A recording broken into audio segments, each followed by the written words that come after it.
അസ്സലാമു അലൈക്കും വറഹ്മത്തുള്ളാഹി വബറകാതുഹു. പ്രിയപ്പെട്ട സഹോദരങ്ങളെ, നമ്മളെ വീട്ടിലൊക്കെ മാവുകൾ ഉണ്ടാകും അല്ലേ? ആ മാവിൻ്റെ മേലെ എല്ലാ സമയത്തും എല്ലാ കാലത്തും മാമ്പഴങ്ങൾ ഉണ്ടാവുകയില്ല.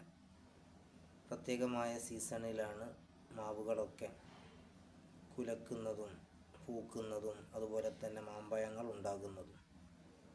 പക്ഷെ നമ്മൾ ചിന്തിച്ചിട്ടുണ്ടാകുമല്ലോ, മാവിൻ്റെ മേൽ മാമ്പഴമുള്ള കാലത്ത് ആ മാവിൻ്റെ ചില്ലകൾ താഴോട്ടിങ്ങനെ താഴ്ന്നു നിൽക്കുന്നത് കാണാം. നമുക്ക് ആ മാമ്പഴം കിട്ടണമെങ്കിൽ ചിലപ്പോൾ നമ്മൾ മാവിൻ്റെ മേൽ കയറേണ്ട ആവശ്യം വരില്ല.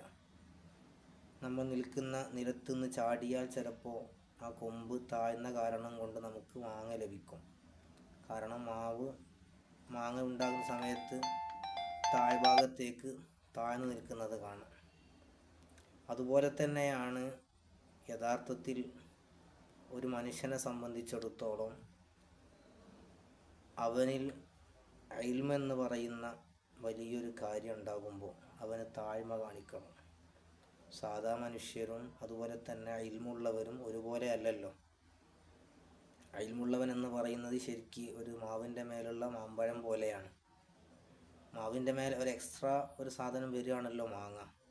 അതുപോലെ ഒരു മനുഷ്യനിൽ എക്സ്ട്രാ ഒരു സംഗതിയാണ് അവൻ പഠിച്ച് ഇൽമുണ്ടാക്കുക എന്നുള്ളത്. അപ്പോൾ ഇൽമ് എത്രത്തോളം കൂടുന്നോ അത്രത്തോളം അവനക്ക് താഴ്മ എങ്ങനെ വരണം. അവൻ താഴ്ന്ന് താഴ്മയോടെ വിനയത്തോടെ ആളുകളോട് പെരുമാറണം. മാവിനെ പോലെ തന്നെ മാവിൻ്റെ മേലെ എത്ര മാങ്ങ കൂടുതലുണ്ടോ അത്ര ആ മാങ്ങയുടെ അളവനുസരിച്ച് മാവിൻ്റെ ചില്ലകൾ കൊമ്പുകൾ താഴോട്ട് താഴ്ന്നു വരുന്നത് കാണും. അതുപോലെ ആയിരിക്കണം ഏതൊരു മനുഷ്യരും. ഇൽമു കൂടുന്തോറും അറിവ് കൂടുന്തോറും താഴ്മയും വിനയവും കൂടിക്കൂടി വരണം. അല്ലാഹു സുബ്ഹാനഹു വ തആല നമ്മളെല്ലാവരെയും വിനയാന്വിതരിൽ ഉൾപ്പെടുത്തി അനുഗ്രഹിക്കട്ടെ. ആമീൻ യാ റബ്ബൽ ആലമീൻ.